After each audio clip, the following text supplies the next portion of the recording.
bukan Islam, dia ingat kita orang Islam menyembah Kaabah.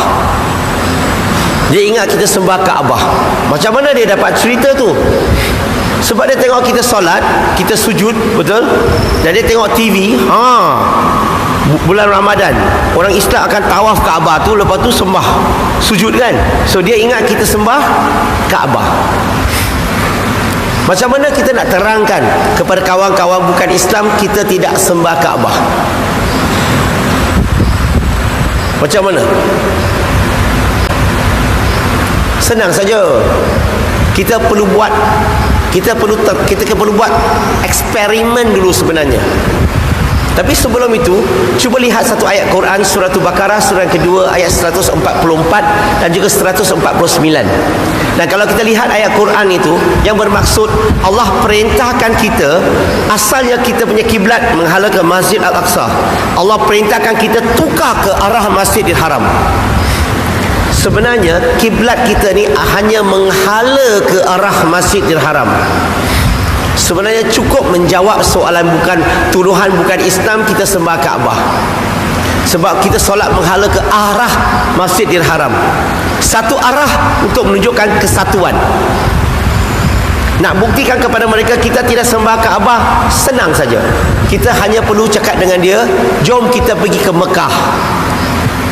Okey, kita pinjam beberapa traktor yang besar, kita ambil itu, bawa itu Kaabah, letak di Kelantan, Kota Baru.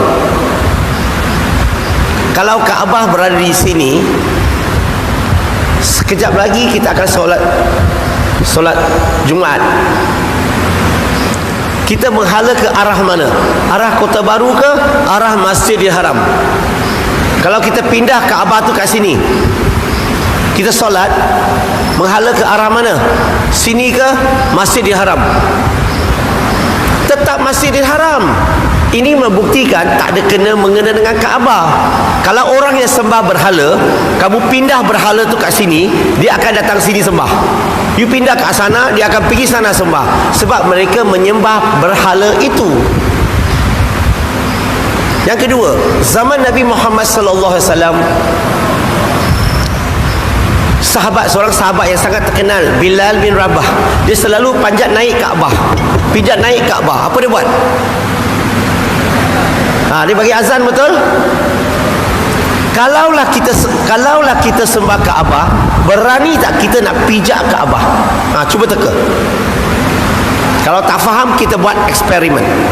Kita minta kawan-kawan yang menyembah patung berhala, contohnya kawan-kawan Hindu, keluarkanlah patung-patung Siva, Parvati, Ganesha, Murugan dan sebagainya. Orang Cina tolong keluarkan dia punya patung berhala, Tuape Kong, Kuan Kong, Tuti Kong, Omi Tor dan sebagainya. Okey, kita keluarkan Kaabah. Okey, so apa kita buat?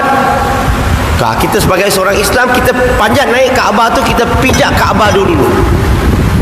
Habis kita pijak, kita minta mereka yang sembah berhala ni, silakan, mari, jangan segan-segan, come. Rasa-rasa mereka berani tak nak pijak berhala dia tu? Mereka tak berani nak pijak. Kenapa tak berani? Sebab mereka menyembah berhala tu, betul? Kita berani pijak Kaabah, itu membuktikan kita tidak sembah Kaabah. Zaman Nabi Muhammad sallallahu alaihi wasallam hingga hari ini, banyak kali Kaabah dituruntulkan dan dibangunkan balik.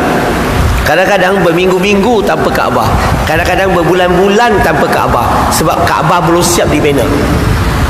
Persoalan saya, dalam jangka masa berminggu-minggu, berbulan-bulan tanpa Kaabah, orang Islam satu dunia solat ke cuti? Jawab elok-elok. Tetap kita solat 5 waktu. Setuju tak? Itu membuktikan tak ada mengena dengan Kaabah.